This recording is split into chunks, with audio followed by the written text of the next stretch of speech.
नमस्कार, आप देख रहे हैं देश न्यूज। मैं हूं आपके साथ सूरज पाठक। हमारे खास कार्यक्रम डिबेट में आपका स्वागत है। डिबेट में आज हम बात करने वाले हैं कि बात निकलेगी तो फिर दूर तलक जाएगी। दरअसल आपने पर्ची वाले बाबा सुने होंगे कि बाबाओं के यहाँ जाते हैं, पर्चा निकलवाते हैं, भविष्य जानते हैं, समस्या का समाधान पूछते हैं। ये बात अलग तरह से चर्चाओं में रहती है, लेकिन यहाँ जिस बात की हम चर्चा कर रहे हैं वो पर्चा अलग चर्चा में है। उस पर्ची की चर्चा अलग है, क्योंकि यहाँ पर्ची वाले बाबा नहीं है, पर्ची वाले मुख्यमंत्री को लेकर हम बात कर रहे हैं। और ये बात जीतू पटवारी ने कही है, प्रदेश कांग्रेस अध्यक्ष मध्य प्रदेश के। उन्होंने कहा है कि मुख्यमंत्री डॉक्टर मोहन यादव को जनादेश नहीं मिला था। जनता ने उनके मुख्यमंत्रित्व के लिए घोषणा नहीं की थी बीजेपी ने, तो जनता ने उनको जनादेश नहीं दिया है। वो पर्ची वाले मुख्यमंत्री हैं और पर्ची वाले मुख्यमंत्री से क्या उम्मीद करें, क्योंकि उनके शासनकाल में क्राइम बढ़ रहा है और साथ ही ऋण बढ़ रहा है, सरकार का कर्ज बढ़ रहा है, करप्शन बढ़ रहा है। कई तरह की उन्होंने बातें कही। हालांकि उनके इस बयान को लेकर के मुख्यमंत्री डॉक्टर मोहन यादव ने पलटवार किया है और उन्होंने कहा है कि वो मुझे पर्ची वाला मुख्यमंत्री कह रहे हैं, पहले अपना घर तो देख लें। उनके अपने लोग, कांग्रेस के अपने नेता उन्हें प्रदेश अध्यक्ष मानने के लिए तैयार नहीं हैं। वो उन्हें अध्यक्ष मानते ही नहीं हैं। उनके कार्यकाल में सबसे ज़्यादा कांग्रेसी नेताओं ने कांग्रेस छोड़ी है। साथ ही डॉक्टर मोहन यादव ने एक बात और कही है कि जिस तरह से उनको जब पर्ची निकाली गई तो किसी विधायक ने या किसी मंत्री ने उनको चैलेंज नहीं किया। मतलब कि विधायक दल का नेता जब उन्हें चुना गया तो विधायक दल का नेता चुनने के बाद या चुनते समय किसी ने उनका विरोध नहीं किया और किसी ने उनको चैलेंज नहीं किया। मतलब वो सर्वमान्य सर्वग्राह्य नेता हैं। और जीतू पटवारी के लिए उन्होंने कहा है कि जीतू पटवारी से उनकी खुद की कांग्रेस तो संभल नहीं रही है, वो सत्ता पक्ष पर क्या उंगली उठा रहे हैं। अब जब बात निकली है पर्ची वाले मुख्यमंत्री की, वो पर्ची वाले मुख्यमंत्री हैं और जहां मुख्यमंत्री ने कहा है कि उनसे अपनी पार्टी नहीं संभल रही है, क्योंकि उनके कार्यकाल में सबसे ज़्यादा कांग्रेसी नेताओं ने पार्टी छोड़ी है। सवाल है कि आखिर सियासत में जब लोकसभा चुनाव हो रहे हैं तब इस समय इस तरह की चर्चाएं क्यों हैं? इस तरह की चर्चाओं से क्या मतदाता के मन पर असर पड़ने वाला है और क्या इस तरह की चर्चाओं से कुछ सियासी लाभ होने वाला है? इन तमाम विषयों पर हम चर्चा करेंगे। खास मेहमान हमारे साथ हैं, आपका परिचय कराते हैं। हमारे साथ हैं भारतीय जनता पार्टी के प्रवक्ता सचिन के वर्मा जी। सचिन के वर्मा जी, आपका बहुत स्वागत है देश न्यूज़ में। हमारे साथ हैं कांग्रेस प्रवक्ता रोहित यादव जी। रोहित जी, आपका स्वागत करते हैं देश न्यूज़ में। आम आदमी पार्टी की प्रवक्ता रीना सक्सेना जी हमारे साथ हैं। रीना जी, आपका स्वागत है। और साथ ही राजनीतिक विश्लेषक शुभकरण पांडे जी हमारे साथ हैं। पांडे जी, आपका स्वागत करते हैं। सबसे पहले रोहित जी, आपके पास आना चाहूँगा। पर्ची वाले मुख्यमंत्री जीतू पटवारी कह रहे हैं, ये पर्ची वाले बाबा सुने थे, पर्ची वाले मुख्यमंत्री कब से होने लगे? क्योंकि वो संवैधानिक पद है और संविधान द्वारा प्रदत्त जो अधिकार हैं उनको वो दिए गए हैं, तो वो विधायक दल के नेता चुने गए हैं। पर्ची वाले मुख्यमंत्री कैसे हो गए? देखिए, कई बार जो सामने आंखों के सामने दिखता है उसे बोलना भी पड़ता है। ये सभी ने देखा था कि किस ढंग से जब मुख्यमंत्री जी का चयन हो रहा था तो एक पर्ची धीरे से शिवराज सिंह चौहान जी के हाथ में पकड़ाई गई थी और ये सेम सिनेरियो जो था वो राजस्थान में भी था।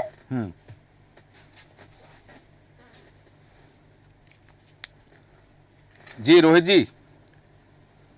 जी जी, आपके आपको मेरी हाँ, आवाज आ रही है, आवाज बोलिए। जी, तो मैंने कहा जो दृष्टव्य था और जीतू पटवारी जी ने वही तो बोला है, कुछ गलत कहां बोला है इसमें। उनके नाम की पर्ची लिख के भेजी गई थी, शिवराज सिंह चौहान जी के हाथ में पकड़ाई गई थी। हाँ। और यही जो दृश्य था ये राजस्थान में भी रिपीट शिवराज सिंह जी के साथ में। हाँ। तो मुझे नहीं लगता कि उसमें किसी को आपत्ति होनी चाहिए, उसमें स्वीकार कर ले और अगर उनको जवाब देना तो अपने कामों से जवाब दें कि मैं पर्ची वाला मुख्यमंत्री नहीं हूँ, मैं वाला मुख्यमंत्री, इसमें कौन सा आपत्ति की बात होगी? नहीं, इसमें जो बात आई कि पर्ची वाले मुख्यमंत्री, भाई मुख्यमंत्री तो प्रदेश का मुख्यमंत्री होता है, बीजेपी के मुख्यमंत्री हैं, वो मध्य प्रदेश के मुख्यमंत्री हैं। अब पर्ची वाले मुख्यमंत्री का आशय मैं चाहूंगा कि दर्शकों को आप समझाएं, पर्ची वाले मुख्यमंत्री का क्या मुख्य आशय क्या है? मैंने आपको बोला ना बहुत स्पष्ट शब्दों में, जो आंखों के सामने सारे प्रदेश की जनता ने देखा था। हाँ, कि मुख्यमंत्री का नाम एक पर्ची से निकाला गया। चलिए ठीक है, मतलब वो तरीका सही नहीं था। आपके कहने का आशय है कि पर्ची निकाल करके, क्योंकि उसमें ऐसा नहीं थी कि 10-20 पर्चियां थी, किसी एक पर्ची को निकाला गया, चुना गया, वो वैसा लॉटरी सिस्टम तो नहीं था। लॉटरी सिस्टम नहीं था कि 10-20 पर्चियां डाल, है ना, एक ही नाम स्पष्ट था, एक नाम स्पष्ट था कि जिनको मुख्यमंत्री बनाया जाना है और उनकी घोषणा की गई है। ठीक है, वापस आता हूं आपके पास में। सचिन वर्मा जी, आपके पास आना चाहूंगा। सचिन के वर्मा जी, यहाँ सवाल ये है, जिस तरह से जीतू पटवारी कह रहे हैं कि डॉक्टर मोहन यादव पर्ची वाले मुख्यमंत्री हैं और उनके कार्यकाल में प्रदेश में अपराध बढ़ा है, सरकार पर कर्जा बढ़ा है, अराजकता बढ़ी है, तो उनसे क्या अपेक्षा करें, इस पर आपकी टिप्पणी चाहता हूं। देखिए, जीतू पटवारी जी ऐसे कुछ बिरले नेताओं में से एक हैं कि अगर उनकी आवाज को म्यूट कर दिया जाए और उनकी भाव भंगिमाएं अगर देखी जाए, तो आपको यही महसूस होगा कि वो कोई बहुत अच्छी बातें नहीं बोल रहे होंगे। और जब भी वो बयानबाजी करते हैं तो कई बार वो कांग्रेस को तेल लेने भेज देते हैं, और उनके कार्यकाल में कांग्रेस सही में तेल लेने चली गई है, क्योंकि जिस तरह से कांग्रेस से उनके नेताओं का और कार्यकर्ताओं का जिस तरह से पलायन हुआ है, तो उससे कांग्रेस जो है वो एक तरह से तेल लेने चली गई है। अब जहां तक मोहन यादव जी की, हमारे मुख्यमंत्री जी की जो कार्यप्रणाली का सवाल है, तो मैं ये बताना चाहूंगा कि हमारे टोटल संकल्प जो थे हमारे संकल्प पत्र में, वो करीब 457 के आसपास थे, और उसमें से 90 जो संकल्प हैं वो पूर्ण हो चुके हैं। 104 संकल्पों पर कार्रवाई चल रही है, उस पे आगामी कार्रवाई यानी कार्रवाई शुरू हो चुकी है उस पे, उसको पूरा करने के लिए। तो इस तरीके से अगर आप गणना करेंगे तो करीब 1.5 संकल्प प्रतिदिन का एक एवरेज निकलेगा जो पूरे किए गए हैं। जो हमने संकल्प पत्र में अपना एक संकल्प लिया था कि भाजपा की अगर सरकार बनेगी तो हम क्या क्या काम करेंगे, तो उस हिसाब से उनकी जो एक अगर आप मॉडस ऑपरेंडी देखेंगे, उनकी एक वर्किंग देखेंगे, तो बड़ी एक तेज गति से इस प्रदेश का विकास के लिए वो दिन रात एक हैं। और आपने देखा होगा कि उन्होंने अपनी एक अलग एक स्टाइल से उन्होंने संभागीय स्तर पर भी कैबिनेट की मीटिंग की और सारे जो अधिकारी थे उनको और प्रशासन को चुस्त दुरुस्त करने के लिए जो भी कार्रवाई आवश्यक थी वो करवाई। तो इस तरह से जो है वो पर्ची वाले मुख्यमंत्री नहीं है, और वो मुख्यमंत्री इन एक्शन है। और जो है कांग्रेस के पास में अब चूंकि कोई मुद्दा नहीं शेष रह गया है, इसलिए वो एक नैरेटिव खड़ा करने की या एक नई बात शुरू करके एक शगुफा छेड़ने की कोशिश कर रही है। संवैधानिक पद पर बैठे हुए व्यक्ति के लिए इस तरह की बातें, क्योंकि जब प्रधानमंत्री नरेंद्र मोदी के लिए कुछ बात आई और राहुल गांधी ने कुछ बात कही तो कहा गया कि संवैधानिक पद पर बैठे व्यक्ति के लिए ये अपमानजनक बातें हैं, तो क्या इसे मुख्यमंत्री पद पर बैठे हुए व्यक्ति के लिए इस तरह की शब्द शैली, इस तरह की भाषा अपमानजनक है?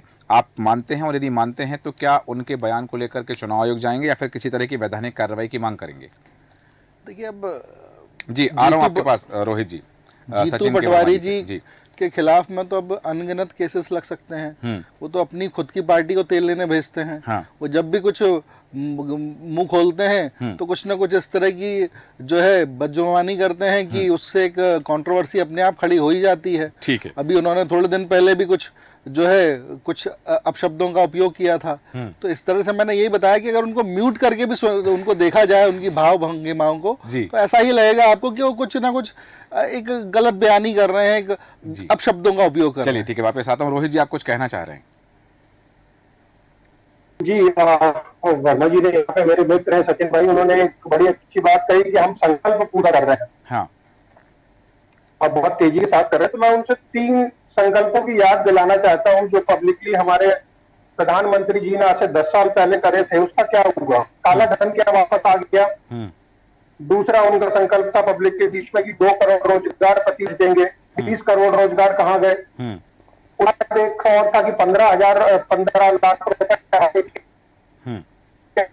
संकल्प थे जो केंद्र सरकार के थे। ठीक है, आपने 3 संकल्प याद दिलाए हैं। ये आपके 3 संकल्पों का सवाल लेकर के सचिन वर्मा जी के पास जाऊंगा, लेकिन अभी मैं आना चाहूंगा रीना सक्सेना जी, आपके पास है। बात हुई है संवैधानिक पद पर बैठे हुए व्यक्ति के लिए इस तरह की भाषा शैली का प्रयोग करना। हालांकि उन्होंने पलटवार किया है, डॉक्टर मोहन यादव ने कहा है कि उनसे अपनी ही पार्टी नहीं संभल रही है। एक रिकॉर्ड बन गया है मध्य प्रदेश में जीतू पटवारी के नाम कि उनके कार्यकाल में सबसे ज्यादा कांग्रेसियों ने पार्टी छोड़ी। रीना जी, देखिए, जिनको पार्टी छोड़ के जाना है उनको कोई भी नहीं रोक पाया है। तो किसी पे दोषारोपण करना, क्योंकि जब पार्टी छोड़ के लोग गए हैं तो उसके पूर्व में क्या रहा है वो जानना बहुत जरूरी है। इस बार कांग्रेस की बहुत बुरी हार हुई जिसकी उन्हें अपेक्षा नहीं थी, तो उससे काफी निराश हुए। उन्होंने इस वजह से भी पार्टी छोड़ी है बहुत से कार्यकर्ताओं ने। और हम सिर्फ ये देख रहे हैं कि सिर्फ कांग्रेसी जो हैं पार्टी छोड़ के गए हैं, कई बीजेपी भारतीय जनता पार्टी के लोगों ने भी कांग्रेस आके ज्वाइन की है, या आम आदमी पार्टी ज्वाइन कर रहे हैं, या निरंतर कहीं ना कहीं ज्वाइन कर रहे हैं। भारतीय जनता पार्टी में भी बराबर पलायन चल रहा है, तो उसको हम क्या कहेंगे, किस दृष्टि से देखेंगे। दूसरी चीज ये है कि ये तो सच्चाई है कि चुनाव तो मामा के नाम पर लड़ा गया था, चेहरा मामा थे, मामा को टोपी पहनाई गई, उनको एक किनारे कर दिया गया, और उसके बाद एक नया चेहरा जो कि कई दिन से चुनाव के बाद निरंतर दिल्ली मध्य प्रदेश के चुपचाप गोपनीय दौरे लगा रहा था। और सच्चाई है कि उनका नाम अचानक आया, जो जनता के लिए बड़ा शॉकिंग था, क्योंकि ऐसा उन्होंने मध्य प्रदेश में कोई चमत्कारिक काम नहीं किया है। देखा जाए तो उज्जैन में यहाँ तक कि हमारी जो है भूमि तक उन्होंने हड़पी हुई है, तो उसको आप ये कहें कि बहुत अच्छा काम कर रहे हैं तो कुछ नहीं, बुलडोजर चल रहे हैं। वहां जो अल्पसंख्यक हैं, अगर उन्होंने कोई गुनाह किया है तो उन पर तो बुलडोजर चलाए जा रहे हैं, उनके घरों को तो ध्वस्त किया जा रहा है। मगर अगर कोई दूसरी धर्म का व्यक्ति अपराध कर रहा है, जैसे उन्हीं के कई मंडल अध्यक्षों ने किया बलात्कार और ये सब, तो उनके यहाँ कोई बुलडोजर व्यवस्था नहीं है। उनके ना तो घर तोड़े जाते हैं, ना बुलडोजर चलाया जाता है, ना उनके खिलाफ कोई कार्रवाई होती है। पक्षपात का आरोप लगा रही हैं। तो पक्षपात तो पूरी तरीके से जो कि दृष्टिगत है वो दिखाई दे रहा है, आम जनता देख रही है मध्य प्रदेश की। आते ही सबसे पहले उन्होंने क्या घोषणा की, जिस बल पर जीते थे कि लाडली बहना योजना, उस पे वो जीते थे, मगर आते ही उन्होंने पहली घोषणा करी थी कि हमारे पास फंड नहीं है, हम ये पैसा नहीं दे पाएंगे। वो तो विपक्ष इतना मुखर हो गया और इतना ज्यादा आगे बढ़ के आ गया कि हम लोगों ने कहा जब आपने वायदा किया है यहाँ की जनता को, यहाँ की बहनों को, तो आपको वो तो पैसा देना ही पड़ेगा। और अभी तो इन्हें 3,000 देने पड़ेंगे, क्योंकि 3,000 प्रति माह की इन्होंने वादा किया है यहाँ की बहनों के साथ। तो वो भी हम लोकसभा का चुनाव होते ही यहाँ पर प्रेशर बनाएंगे मोहन यादव जी पर कि आप 3,000 जो वादा किया है उसको पूरा कीजिए। नहीं, लेकिन यहाँ सबसे बड़ा सवाल है कि आपने कहा कि विपक्ष मुखर हुआ इसलिए लाडली बहनों को पैसा मिला है, तो सरकार बनने के बाद पहली ही किस्त 3,000 की दिलवा देते अगर विपक्ष मुखर था तो। पहले 1,000 तो नहीं, वो तो 1,000 बंद कर रहे थे। 1250 जो उन्होंने वादा किया था मामा ने, जिस बलबूते पे वो जीत के आए थे यहाँ पे, एक तरफ कह रहे हैं लाडली बहना की वजह से जीते, दूसरी तरफ कहते हैं कि मोदी जी का चेहरा जीता। भाई भारतीय जनता पार्टी में इतनी वो है कि वो यही डिसाइड नहीं कर पाते हैं कि हम जीते किस वजह से। हालांकि ठीक है, बहनों ने जिताया कि मोदी जी ने जिताया, ठीक है, उनके पास यही गारंटी नहीं है। आपने कहा कि मामा के नाम पर चुनाव लड़ा, हालांकि भारतीय जनता पार्टी के नेताओं से विधानसभा चुनाव के समय पूछा गया था कि चेहरा कौन होगा, मुख्यमंत्री कौन होगा, तो अमित शाह ने खुद कहा था कि चुनाव के बाद इस बात का निर्णय किया जाएगा। मामा के नाम पर चुनाव नहीं लड़ा। उन्होंने कहा था कि मोदी हमारे सर्वमान्य नेता और भारतीय जनता पार्टी का चुनाव चिन्ह कमल ही हमारा प्रतीक है, वही हमारा प्रत्याशी है, वही हमारा नेता। ये बात तमाम हुई थी उस समय। वापस आता हूं आपके पास में। मोदी जी तो मुख्यमंत्री बनेंगे नहीं। मध्य प्रदेश का चुनाव हो रहा है, तो मध्य प्रदेश का ही चेहरा होगा, और जिस चेहरे ने सबसे ज्यादा चुनाव सभाएं करी उसको ही दरकिनार कर दिया। आज रैली होती है तो भोपाल में होती है, सतना में होती है, सागर में होती है, मगर विदिशा नहीं जाते हैं। तो साफ साफ दिखाई दे रहा है कि कैसे मामा का निरादर उनकी ही पार्टी के द्वारा हो रहा है। तो अंतर्द्वंद तो उनका भी दिख रहा है। ठीक है, वापस आता हूं आपके पास में। शुभकरण पंडित जी, आपके पास आना चाहूंगा। बात हुई मुख्यमंत्री पद के चयन के लिए, जब नाम की घोषणा होनी थी तो वो पर्ची निकालने का, जैसा कि अभी कहा भी गया, चर्चा में ये बात भी आई कि वो पर्ची निकाली गई और पहले से कोई घोषणा नहीं थी, पहले से कोई तय नहीं था, कोई चेहरा तय नहीं था। तो ये तो कई राज्यों में होता है। आज लोकसभा चुनाव में देखा तो विपक्ष के पास कोई घोषणा नहीं है, कोई चेहरा नहीं है कि भाई यदि विपक्ष के प्रत्याशी जीतते हैं, बहुमत होता है, जनता उनको चुनती है, तो कौन मुख्यमंत्री होगा ये तय नहीं है। तो इसमें क्या वो चयन प्रक्रिया गलत थी मुख्यमंत्री के चयन की? देखिए सूरज जी, ऐसा है कि हर पार्टी का एक एजेंडा होता है, और जिस तरीके से विधानसभा में चुनाव हुआ, तो विधानसभा में चुनाव पूरा मोदी का पैटर्न था और मोदी की पैटर्न पे चुनाव हुआ। क्योंकि शिवराज जी को बिल्कुल मोदी जी ने एक तरफ रखा था। मध्य प्रदेश में चुनाव इस बार मोदी शिवराज फोकस नहीं थे। ठीक है, जो वर्तमान मुख्यमंत्री रहता है उसकी घोषणाएं रहती हैं, उसकी योजनाएं हैं, उसकी नीति है, उस नीति पर अभी बहन जी कह रही थी, है ना। रही बात पर्ची की, तो क्या होता है, एक सिस्टम है। क्योंकि मुख्यमंत्री पद बनने के लिए नेता बहुत सीनियर नेता थे, बहुत सीनियर लीडर थे और सब थे, तो कहीं ना कहीं पार्टी में प्रतिद्वंद हो सकता था, विरोध हो सकता था। तो एक हाई कमान ने कहा कि आप एक औपचारिक बैठक करके और एक पर्ची के माध्यम से इनके नाम का घोषणा कर दिया जाए। तो यादव जी का तो भाग्य खुल गया भाई। वो कभी जीवन में भी कभी नहीं सोचे रहे होंगे कि मैं मुख्यमंत्री बनूंगा, और वो आप देखे, शायद आप भी रिपोर्टिंग में उस समय लगे थे, वो चौथे 5वीं सीढ़ी में बैठे थे, 5वीं सीढ़ी में बैठे थे। जैसे उनके नाम का घोषणा हुआ वो बड़े प्रफुल्लित हो गए। ये पार्टी का एक स्थिति तैयार होती है कि हमको किसको कहाँ देना है। तो ये जो कहना है कि कांग्रेस के एक प्रदेश अध्यक्ष ने आरोप लगाया कि पर्ची वाला नेता है, तो ये कहना, देखो कांग्रेस में जो बड़े लीडर्स हैं उनको मर्यादित कब कहाँ कैसा भेजते हैं। अभी उनकी राष्ट्रीय प्रवक्ता थी सूरज जी, आपने देखा कि वो रंजना कनावत कहाँ से चुनाव लड़ रही थी, उनको मंडी शब्द। तो क्या हुआ, इन राजनेताओं को अपनी भाषा में बड़ा मर्यादित होना चाहिए, चाहे वो भाजपा हो, चाहे कांग्रेस हो, चाहे आम आदमी पार्टी हो। मर्यादाओं को हमेशा संयम में रहना चाहिए। और कोई भी पॉलिटिकल नेता ये ना सोचे कि मैं टीवी में आकर के और या किसी के सामने आप मर्यादित भाषाओं का प्रयोग करूं तो मैं बहुत अच्छा हूं। राजनीतिक स्वच्छता की राजनीति है। हर फॉर्म में पार्टी पे आप आए, अपनी पार्टी में आप अपनी बात करें। जैसा अभी सचिन जी ने कहा कि भाई ठीक है मुख्यमंत्री, अब भाई मोहन यादव जी को भाई विधानसभा का चुनाव हुआ और विधानसभा के बाद फिर सीधे आचार संहिता लोकसभा को लग गया। तो अब जो पार्टी का एजेंडा है उन एजेंडाओं में काम कर रहे हैं। और ये जहां रही बात अपराध की बात रोकने की, तो निश्चित तौर पर भोपाल में प्रश्न कमिश्नर प्रणाली है, और कमिश्नर प्रणाली के बाद स्वतंत्र पुलिस स्वतंत्र है। और चाहे अपराधी कितना बड़ा हो, चाहे माफिया कितना बड़ा हो, चाहे खनिज माफिया हो, चाहे ड्रग्स माफिया हो, चाहे जो जिस प्रशासन उस पर बड़ी चुस्ता के साथ सूरज जी कार्रवाई कर रही है। और चूंकि अब पार्टी है तो पार्टी के नेता और प्रवक्ता एक दूसरे के ऊपर आरोप प्रत्यारोप तो लगाएंगे। ठीक है, आपने कहा कि राजनीतिक दल में प्रतिद्वंदिता है तो आरोप प्रत्यारोप का दौर तो जारी रहेगा। लेकिन सचिन के वर्मा जी, आपके पास आना चाहूंगा 2 सवाल।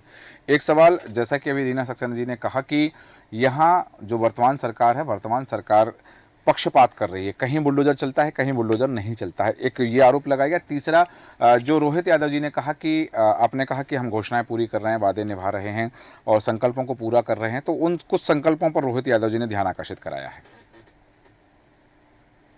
जी देखिए, रोहित यादव जी ने जो बातें बोली है, 3 जो उनकी बातें हैं, उसको वो प्रूव नहीं कर पाएंगे कि मोदी जी ने इस तरह की बातें बोली थी। 3 बातें बोली थी। हाँ। एक शायद उसमें से सिर्फ ऑन रिकॉर्ड कुछ सही है। 3 बातें एक बार आप रिकॉल कर देंगे तो थोड़ा सा ठीक रहेगा। उन्होंने एक तो कहा कि 15 लाख रुपए की बात, 15 लाख रुपए की बात, दूसरा काला धन लाने की बात मोदी जी ने रिकॉर्ड पे नहीं बोली। हाँ, दूसरी बात काला धन लाने की बात, बिल्कुल काला धन लाने की जो बातें हैं उस पे कार्रवाई चल रही है। जी, तीसरी बात 2 करोड़ रोजगार की बात उन्होंने 2 करोड़ रोजगार की जो बात है, तो रोहित जी ईपीएफओ की आप वेबसाइट पे जाइएगा, जो एम्प्लॉयज प्रोविडेंट फंड के अकाउंट्स के बारे में होती है, तो उसमें अगर आप देखेंगे तो 1 करोड़ 80 लाख अकाउंट जो है वो सिर्फ ऑन रिकॉर्ड खोल रहे हैं, पीएफ अकाउंट। तो एक ईपीएफओ जो एम्प्लॉयज प्रोविडेंट फंड के जो अकाउंट है, जो एक एम्प्लॉय को लेबर लॉज के कंप्लायंस में खोलना जरूरी होते हैं, आवश्यक होते हैं, वो सिर्फ वो अकाउंट जो है इस देश में 1 करोड़ 80 लाख अकाउंट खोल रहे हैं। तो 1 करोड़ 80 लाख तो सिर्फ जो है प्राइवेट सेक्टर्स में जो नौकरियां जनरेट हो रही है उसके सिर्फ ये रिकॉर्ड है कि प्रमाणिक रूप से ये रिकॉर्ड पर है कि 1 करोड़ 80 लाख अकाउंट खोल रहे हैं हर साल। उसके अलावा जितना एम्प्लॉयमेंट जनरेट हो रहा है, तो 4 से 5 करोड़ लोगों को हर प्रतिवर्ष जो है रोजगार प्राप्त हो रहा है। रीना जी ने ये रिकॉर्ड पर है। रीना जी ने पक्षपात की बात कही। पक्षपात की जो बात रीना जी कर रही हैं, तो रीना जी को पहले ये देखना पड़ेगा ऑन रिकॉर्ड कि जो प्रॉपर्टीज या जो घर तोड़े गए हैं वो जो हैं वो एनक्रोचमेंट करके बनाए गए थे। इस पे ऑनरेबल सुप्रीम कोर्ट ने और ऑनरेबल हाई कोर्ट ने इस पे डायरेक्शंस इशू किए हुए हैं। तो कहीं भी अगर एनक्रोचमेंट नहीं है, अगर किसी व्यक्ति ने अपने खुद की निजी भूमि पर या कोई लीज वाली जमीन पर कोई अगर कंस्ट्रक्शन किया हुआ है, तो उसने अगर क्राइम भी किया होगा तब भी उसका जो है वो घर तोड़ा नहीं जा सकता है। तो रीना जी जो है इस तरह से एक तरह से जो है तुष्टीकरण की राजनीति वाली जो हम बोलते हैं बार बार कि आप मुस्लिमों पर हमेशा आ जाते हैं। मुस्लिम वर्ग जो है या मुस्लिम भाई जो है वो कभी इस तरह की बातें नहीं करते हैं। मुस्लिम वर्ग जो है, अभी जैसे राम मंदिर की बात हुई, तो राम मंदिर में भी मेरे जितने मुस्लिम दोस्त हैं हाँ। या मेरे परिचित हैं, हाँ। वो सारे खुश हैं, उन्होंने अब झंडा अपने घर पे लगा रखा तुष्टिकरण की है। राजनीति की मगर बात करिए, रोहित परेशानी यादव जो जी, है आ रहा वो हूं। इंडिया अलायंस के लोगों को है। हाँ, ठीक है। इनका एजेंडा जो था जी, आ रहा हूं, ये रीना सिर्फ जो है एक तुष्टिकरण की राजनीति करने जी। के लिए कि हम उनको एक पुचकार लें, उनको एक उनको इस तरह की बातें करें हाँ। कि वो थोड़ा सा उनका जो एक सॉफ्ट कॉर्नर है उस चीज को हम थोड़ा सा कुरेदें। ठीक है, वापस और ये आता हूं। कुरेदने की ठीक है। जो हरकत है हाँ। ये इस देश के लिए खतरनाक है। चलिए वर्मा जी वापस आता हूँ। रीना जी आपका पास आऊंगा, लेकिन रोहित जी बहुत देर से कुछ कहना चाह रहे हैं, आपके पास आऊंगा। रीना जी, रोहित जी आप अपनी बात रखें, आपको किसी बात पर आपत्ति थी, एक ठहाका भी लगाया था बीच में आपने। जी हाँ, उन्होंने तो साफ साफ ये स्वीकार करने से मना कर दिया सचिन भाई ने कि हाँ, कभी ये 3 वादे मोदी जी ने करे थे। हाँ, तो इससे भाजपा की नीयत तो बहुत स्पष्ट होती है कि झूठ बोल के किसी भी तरह से वोट हासिल कर लो, उसके बाद सब कह दिया जाए ये जुमला है। गृह मंत्री कर चुके हैं कि हाँ मोदी जी ने जुमला कहा था। और वो जो प्रोविडेंट फंड के जो अकाउंट्स की बात कर रहे थे कि 1.5 करोड़ हर साल खुल रहे हैं सिर्फ प्राइवेट सेक्टर में, मुझे नहीं 1 करोड़ 80 लाख, मुझे नहीं पता वो कहाँ से कर आए हैं, क्योंकि कहीं भी ऑफिशियल वेबसाइट पे ये डेटा तो मेरा पर्सनल नंबर सचिन भाई को बता दे, है ना। उसके बाद काला धन वापसी के 10 क्या प्रोसेस हुए ये को बता दे। नहीं रोहित जी, रोहित जी जैसा सचिन के वर्मा जी ने कहा है कि आप प्रूव नहीं कर पाएंगे कि ये बात मोदी जी ने कही है। ऑन रिकॉर्ड है, वीडियो अवेलेबल है सोशल मीडिया पे, रोज करते रहते हैं। आप कब तक झूठ पाएंगे उनको? मोदी जी के अपनी आवाज में है, उसके साथ कोई टेम्परिंग भी नहीं की गई है जहां पे वो साबित कर दे कि हमारी आवाज के साथ टेम्परिंग हुई है। जनसभाओं में वादे करे। आपने वीडियो का जिक्र किया तो एक वीडियो की चर्चा और थी, आलू से सोना बनाने की, तो कहा गया कि ये एडिटेड है। हाँ, वो पूरा वीडियो आपने तो जरूर हाँ, तो ये जो 15 लाख वाला आपने जिक्र किया, 15 लाख रुपए और का आपने जिक्र किया है, तो ये वीडियो ये जो वीडियो, इसको भी तो बताया कि एडिटेड है, ये पूरा वीडियो नहीं है, इसको भी तो यही कहा गया। मैं पूरा आपको सेंटेंस बता देता हूँ, मुझे तो बाय हार्ट उठ चुका था मोदी जी का सेंटेंस जी। जितना काला धन विदेशों में है, अलग से एक टीम बना के उसको वापस लाऊंगा। 10% मैं उन लोगों को दूंगा जो कि नौकरी पेशा है, और 10-15 लाख रुपए अगर सारा काला धन आ गया तो हर व्यक्ति के अकाउंट 15 लाख रुपए तो यूं ही पहुंच जाएगा। हाँ, आपने कहा कि ये वीडियो है कि यदि काला धन पूरा भारत आ गया तो 15 लाख रुपए प्रति व्यक्ति के पास तो यूं ही पहुंच जाएगा, लेकिन अभी सचिन वर्मा जी ने कहा है कि काला धन लाने की प्रोसेस चल रही है, तो काला धन आया नहीं है, आएगा तो मिल जाएगा। 10 साल चल नहीं पाई। ये तो देखेंगे 10 साल की स्थिति, 10 साल तो 15 लाख रुपए प्रति व्यक्ति को देने वाली बात नहीं बोली है, ये मैं ऑन रिकॉर्ड बोल रहा हूँ जी। और आप इसके बारे में जो अगर आपके पास में वीडियो है या प्रधानमंत्री जी का कोई वक्तव्य है तो उसको दिखाने की कृपा करें। जहां तक मेरे संज्ञान में है, मैं आपकी बात लेकर रोहित जी के पास जाऊं, मेरे संज्ञान में उसमें यह बात थी कि इतना काला धन विदेशों में है कि यदि वो पूरा काला धन भारत आ गया तो हर व्यक्ति के हिस्से में 15 लाख आ सकते हैं। हाँ, ये बात अकाउंट में डालेंगे, ऐसा कहीं नहीं बोला। हाँ, ये भी मेरे संज्ञान में है कि वो ये अनुमान था कि मतलब भारत की जितनी जनसंख्या है, यदि इतना काला धन विदेशों में है कि यदि वो भारत आ गया तो हर व्यक्ति को 15 लाख रुपए मिल सकते हैं, हर व्यक्ति के हिस्से में 15 लाख आ सकते हैं। जी रोहित जी, 16 लाख करोड़ रुपए अडानी अंबानी मित्रों का जो माफ किया गया है उसके लिए फंड है। मगर आपको जिन लोगों को नौकरियां देनी है उनको आप 4 साल की नौकरियां देते हैं, उसको आप कोई ग्रेजुएटी, कोई प्रोविडेंट फंड, अगर वो शहीद होता है तो उसको कर्जा नहीं दे पा रहे हैं।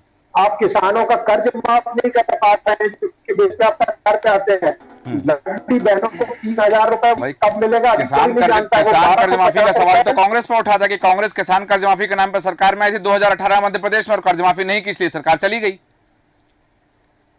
कर्ज माफी करी थी 15 महीने की सरकार में, जितना जहां तक संभव था उसके लाखों किसानों का कर्ज माफ किया गया था, उसके एविडेंशियल प्रूफ दिए गए। भारतीय जनता पार्टी के लोग नेता तो आज भी कहते हैं कि कोई एक व्यक्ति ला दो मंच पर खड़ा करके जो कह दे मेरा 2 लाख रुपए कर्ज माफ हुआ। भारतीय जनता पार्टी के नेता आज भी कहते हैं ये बात। तो सैकड़ों लोग तो जब अभी मैं चुनाव प्रचार में गया हूं तो मुझे गांव में मिले हैं।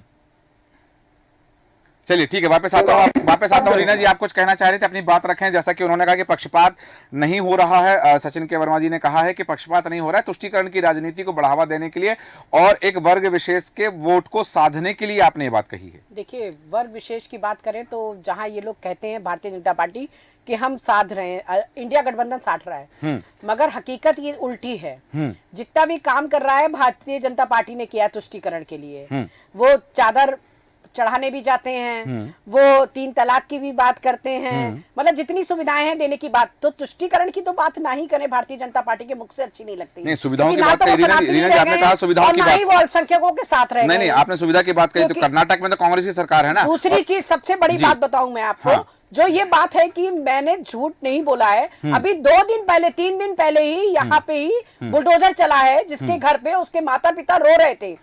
माता पिता का क्या अपराध, जो बेचारे उनके घर को तोड़ दिया गया, मगर वो सड़क पर आ गए, वो मंजूर है सरकार को। माता पिता ने तो गुनाह नहीं किया, जो गुनहगार है उसे आप जेल में डालिए, उसको आप फांसी पे लटकाइए। आपकी फास्ट ट्रैक आप लेके आए थे एक बार की बलात्कार के केस में, फास्ट ट्रैक चढ़ाएंगे और फांसी की सजा देंगे। लेकिन कहीं पे भी जैसा सचिन के वर्मा जी ने कहा, सचिन के वर्मा जी ने, रीना जी, उन्होंने कहा कि जो कौन सा लॉ आ गया है नया कि जिसमें आप किसी भी मजदूर का, किसी भी मजबूर का आप घर तोड़ के उसके पारिवारिक जनों को आप सड़क पर ले आएंगे। नहीं, उन्होंने कहा कि अतिक्रमण था तो तोड़ा गया, अपने हाथ में ले लेंगे। नहीं, अतिक्रमण था तो तोड़ा गया। अतिक्रमण नहीं था ना, तब पूरा घर अतिक्रमण था, तो बनते समय नगर निगम क्या कर रहा था? नगर निगम की कुछ अपनी नैतिक जिम्मेदारियां नहीं है? वो तब नहीं देख रहा था, बनते समय क्यों नहीं देखता है नगर निगम कि यहाँ पे अतिक्रमण हो रहा है, तत्काल उसको हटाया जाए। तत्काल जब वो रहते रहते सालों हो जाते तब उन्हें याद आता है कि ये अतिक्रमण है, और अतिक्रमण पूरा घर हो गया, पूरा घर तोड़ दिया, माता पिता बुजुर्ग रो रहे हैं, सड़क पर बैठे हैं।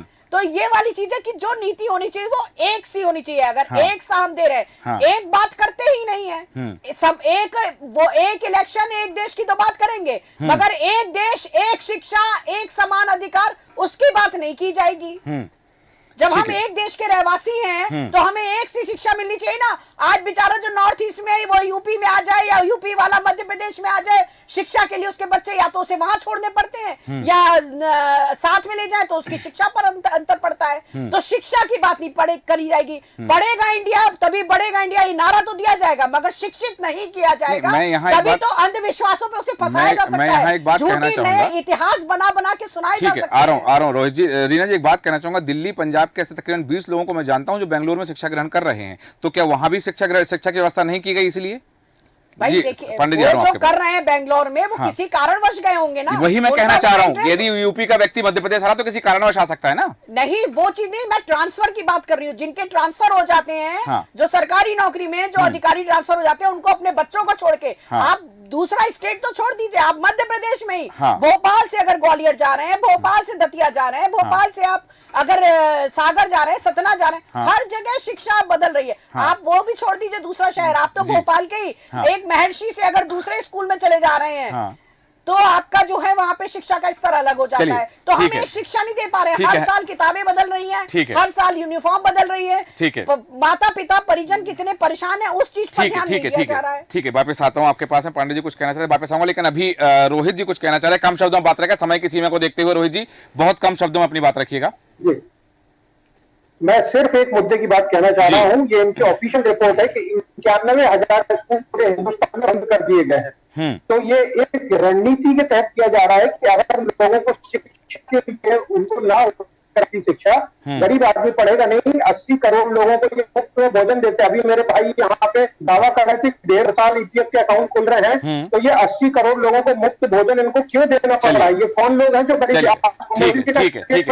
ठीक है, 25 करोड़ लोगों को हमने ऊपर रखा है। ठीक है, नीति आयोग की रिपोर्ट भी आई है कि पिछले वर्षों में 25 करोड़ लोग जो है गरीबी रेखा से ऊपर आए और 80 करोड़ लोगों को भारतीय जनता पार्टी की केंद्र सरकार मुफ्त अनाज दे रही है। हालांकि दोनों आंकड़े अपने आप में विषमता रखते हैं। सचिन के वर्मा जी, जैसा कि रीना जी ने भी कुछ सवाल उठाए हैं और रोहित जी ने भी जो कहा है, तो कम शब्दों में आपकी प्रतिक्रिया चाहता हूं, फिर अंत में अंतिम प्रतिक्रिया के लिए जाना चाहूंगा पांडे जी के पास में। अभी सचिन के वर्मा जी, आपकी प्रतिक्रिया। देखिए, खाद्यान्न उत्पादन में हमने रिकॉर्ड बनाए हैं। मध्य प्रदेश जो है उसको कृषि कर्मण्य अवार्ड जो है पिछले 6 सालों से लगातार मिल रहा है।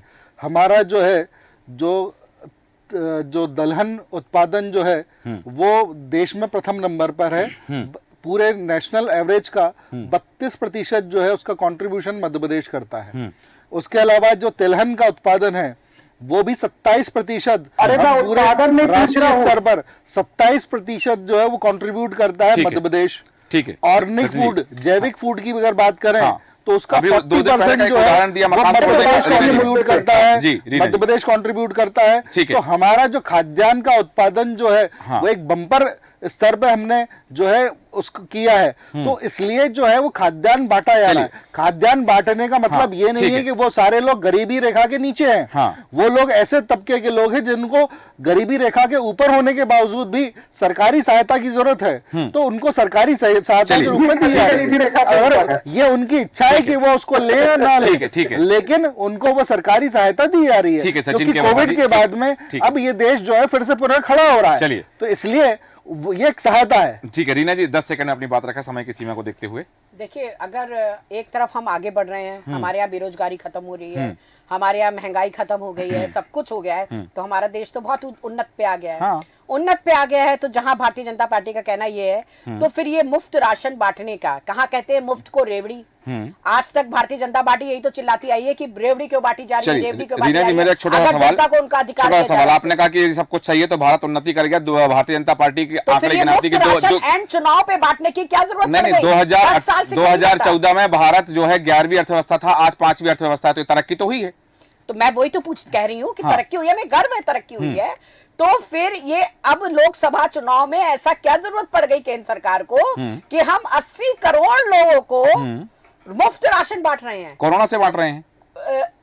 कोरोना चीज अलग हो गई थी। कोरोना का टाइम अलग हो गया। कोरोना काल से जारी है वो चीज। तो दुकानें नहीं खुल रही थी, बाजार नहीं खुल रहा था, इसलिए सरकार द्वारा उस समय से चल रही है ये। मगर ये अब सिर्फ वोट पाने के लिए ये व्यवस्था को बनाया रखा है। आप इसका विरोध करती हैं कि 80 करोड़ लोगों को नहीं रोजगार नहीं दिया जाना चाहिए। अनाज मिलेगा वो बात अलग है, मगर रोजगार नहीं मिला है, ये इनको मानना पड़ेगा कि ये रोजगार नहीं दे पाए हैं। देश में बेरोजगारी बढ़ी है, महंगाई बढ़ी है, समय हो चुका है। पांडे जी से मुझे प्रतिक्रिया लेनी है, ये इनको बताना पड़ेगा। ठीक है, शुभकांत पांडे जी, आप कुछ कहना चाहते हैं, अपनी बात रखें और तमाम परिचर्चा पर आपकी अंतिम प्रतिक्रिया क्या है? देखिए, ऐसा है कि अभी तीनों प्रवक्ता विद्वानों को हमने देखा सुना जी, अपनी अपनी पार्टी की अपनी बात रखते हैं। अभी सूरज जी, इस देश न्यूज को मैं बधाई देना चाहूंगा कि 3 दिन पहले देश न्यूज जी ने बहुत बढ़िया ईवीएम मशीन पे चर्चा की। आज माननीय सुप्रीम कोर्ट ने कल निर्णय दिया और सारे तकनीकी सारे लोगों को बुला करके और कहा कि कोई ऐसी चीज हो तो आप मुझे बता दीजिए। तो क्या होता है कि पार्टी, चाहे कांग्रेस हो, चाहे आम आदमी हो, चाहे भाजपा हो, हर पार्टी अपनी अपना मिशन और अपना नीत और कितना बढ़िया झूठ बोल सकते हैं और कितना बढ़िया जनता को प्रलोभित कर सकते हैं, ये इनकी रणनीति है। और हर पार्टी का प्रवक्ता अपनी बात रखता है, नंबर 1। नंबर 2, जिस तरीके से प्रधानमंत्री के नजर में कोई गरीब जो है ना, उन्होंने कहा कि कोई भी गरीब भूखा ना सोए, तो प्रयास किया कि सरकार कहीं ना कहीं व्यवस्था से करके, चाहे यदि आपके पास पर्याप्त है मत लीजिए राशन आप, लेकिन सरकार की एक योजना है। मैं सूरज जी में देखता था कि आप स्टेशन चले जाओ तो लाइन लगती थी लोगों को, भूखों को भोजन। लेकिन यदि आज एक सरकार ने एक अच्छी योजना कर दिया है, मध्यम वर्गीय गरीब आदमी सबको राशन मिल रहा है कि भैया आप लीजिए, भोजन करिए, काम करिए, तो एक सरकार की एक योजना बहुत सराहनीय है। दूसरी बात, जैसे अभी रीना मैडम ने कहा कि बेरोजगारी, तो बेरोजगारी आप ये बताइए कि 55 साल कांग्रेस की सरकार रही, आपने बेरोजगारी क्यों दूर नहीं कर पाए? आज 14 साल में सब कुछ बीजेपी में डाल दो कि बीजेपी 10 साल नहीं, 10 साल में क्या हुआ? निश्चित मैडम, एक मिनट, निश्चित तौर पर इसीलिए जनता ने, देश की जनता ने 10 साल दिए। 10 साल कम नहीं होते साहब दूर करने के लिए। जहां आप 55 साल की बात कर रहे हैं, तब 4 आने की समय हो चुका है। सभी मैडम, निश्चित तौर पर सूरज जी, निश्चित तौर पर आज गर्व से कहते हैं कि भारत का नाम रोशन हुआ है। जिस भारत को लोग जाकर के देश विदेशों में बड़ी लाचारी की बात करते थे, आज भारत निश्चित ताकतवर हुआ है, उसका नाम हुआ है। और देखिए, सरकार आती है और जाती है, अपनी अपनी नीतियां लाते हैं। ये राजनेता है, देखिए मैं किसी राजनेता पर आरोप प्रत्यारोप की बात नहीं कर रहा हूँ, लेकिन नीति अपनी अपनी है। और जिस तरीके से अभी मैंने कहा ना, आज ही प्रशांत भूषण जी ने मुझे फोन किया कि आपने कहा था, मैंने कहा कि आप किसी भी सिस्टम को गुमराह करना है तो कोर्ट चले जाओ, किसी व्यक्ति को झूठ बोलना है तो 4 आदमी को इकट्ठा करके जुमलेबाजी करना शुरू कर दो, है ना। तो ये अपनी अपनी पार्टियों की नीति है और नीति के अनुसार अपनी अपनी बात करते हैं। मैं तो ये सूरज जी एक देश न्यूज के सामने एक अपील करना चाहता हूं कि 2 चरण के चुनाव हो चुके हैं। सभी मतदाता बंधुओं से अपील है कि ये यज्ञ है, ये आपका उत्सव है, और इस उत्सव में जिस तरीके से बेटी की शादी में पिता पूरा तन मन धन सब लगा करके एक अच्छा उत्सव को संपन्न करता है, तो ये लोकतंत्र का उत्सव है। आप अपने घरों से निकलिए और तन मन के साथ वोट करिए और लोकतंत्र को मजबूत करिए। चूंकि समय हो चुका है रोहित जी, लेकिन आप कुछ कहना चाह रहे हैं, 2-3 बार जिज्ञासा प्रकट की है, केवल 10 सेकंड में अपनी बात पूरी कर दें। अर्थव्यवस्था बात करें कि 11वीं से 5वीं स्थिति में आ गई है, तो मैं आपको बता दूं, एक रिपोर्ट है कि हिंदुस्तान के 1% व्यक्ति के पास यहाँ का 40% जो पैसा है वो है, हाँ। और 10% के पास 77% पैसा है। हाँ। ये गरीब और बीच का जो फर्क है वो इतना बढ़ गया है कि आम आदमी को खाने को नहीं है। हाँ। और अमीर व्यक्ति जो है वो सत्ता का केंद्रीकरण करके बैठा हुआ है, पैसे का सामंतीकरण हुआ है। ठीक है, ये बहुत महत्वपूर्ण बात है। अच्छा विषय है, इस पर हम कभी पुनः चर्चा करेंगे, और आप सभी को ईडी और आईटी इसीलिए कार्रवाई कर रही है सर जी, ताकि वो जो साम्यवाद की स्थिति है उसको निर्मित किया जा सके। जी जी, जो लूटा है वो लौटाना पड़ेगा। ठीक है। हालांकि चर्चाएं शुरू हुई, हमारी चर्चा शुरू हुई थी जीतू पटवारी के बयान से, और उसमें बहुत सारे मुद्दे समाहित हुए हैं। हालांकि बिंदु और जिन पर हम चर्चा कर सकते हैं, पर समय हमें अनुमति नहीं देता, इसलिए चर्चा को विराम देंगे। सचिन के वर्मा जी, रोहित यादव जी, रीना सक्सेना जी, शुभकरण पांडे जी, आप सभी का धन्यवाद चर्चा में शामिल होने के लिए। बात हो रही है कि लोकसभा चुनाव के दौरान इस तरह की जो बातें हो रही हैं, एक तरफ मध्य प्रदेश के मुख्यमंत्री को पर्ची वाला मुख्यमंत्री बताया जा रहा है कि पर्ची से चुना गया है, जनादेश उनको प्राप्त नहीं हुआ है, तो उनसे क्या अपेक्षा की जा सकती है। वहीं मुख्यमंत्री मोहन यादव पलटवार करते हुए कहते हैं कि जीतू पटवारी खुद अपनी कुर्सी नहीं बचा पा रहे हैं, लोग कांग्रेस छोड़ के जा रहे हैं, कांग्रेस के नेता उन्हें अपना अध्यक्ष मानने के लिए तैयार नहीं है। इन तमाम स्थितियों में देखना होगा कि क्या वास्तव में ये वही मुद्दे हैं जो जनता अपेक्षा कर रही है, जनता के मन पर किसी तरह की छाप छोड़ने के लिए बयानबाजी की जा रही है। देखना दिलचस्प होगा। हमारा आज के खास कार्यक्रम में इतना ही। बने रहें देश न्यूज के साथ। नमस्कार।